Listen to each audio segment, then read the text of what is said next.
Iran attacks bases housing U.S. troops. Iran launched a ballistic missile attack at two Iraqi bases which house U.S. troops in the early hours of Wednesday morning local time. More than a dozen missiles struck the Al-Assad Air Base and another base in Erbil. So far, it seems that there were no casualties. U.S. military sources said troops were given enough warning to reach shelters before the missiles struck.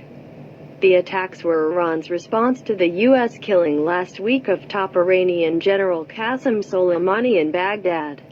Iran has called that attack an act of war and state terrorism and vowed a response.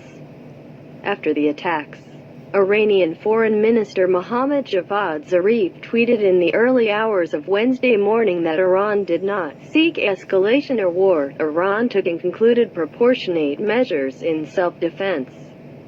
Under Article 51 of UN Charter targeting base from which cowardly armed attack against our citizens and senior officials were launched, he tweeted.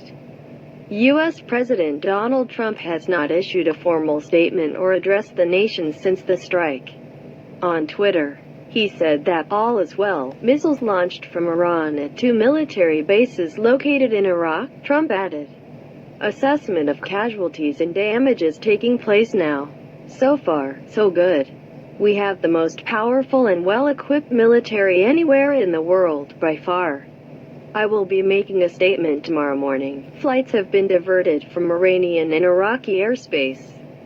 And other countries with troops based in Iraq for the fight against ISIS have been closely monitoring the situation. Help us understand it.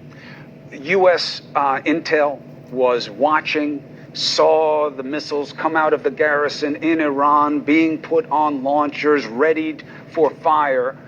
Why doesn't the U.S. go at them then, before they launch them? What are the questions? Well, I don't know. And I think that's an important thing for anybody who's on television to start with. Most of us really don't know. And what's happening inside the White House and happening inside the Pentagon is a damage assessment. They're trying to consolidate and reorganize and on some levels find out what happened. And then hopefully think about a clear strategy and long-term objectives. For me, what we really need to think about, all of us watching right now, is those men and women who are in harm's way. There are over 5,000 of them that are in Iraq. There are about 50,000 in the region. There are a few more thousand on the way. And I know that many of the folks watching tonight are military families.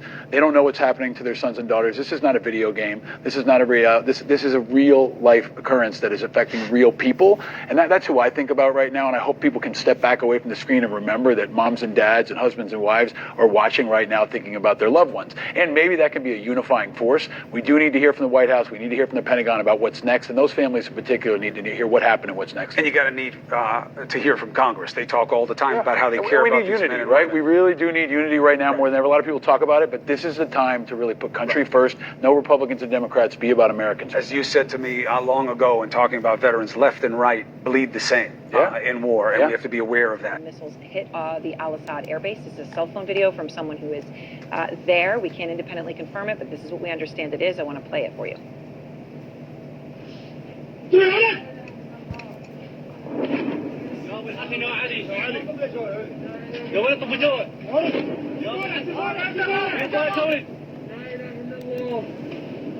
لا اله الا الله لا اله الا الله لا اله الا خير علينا لا اله الا الله على امريكان دني سوري على امريكان دير بالك دير بالك دير بالك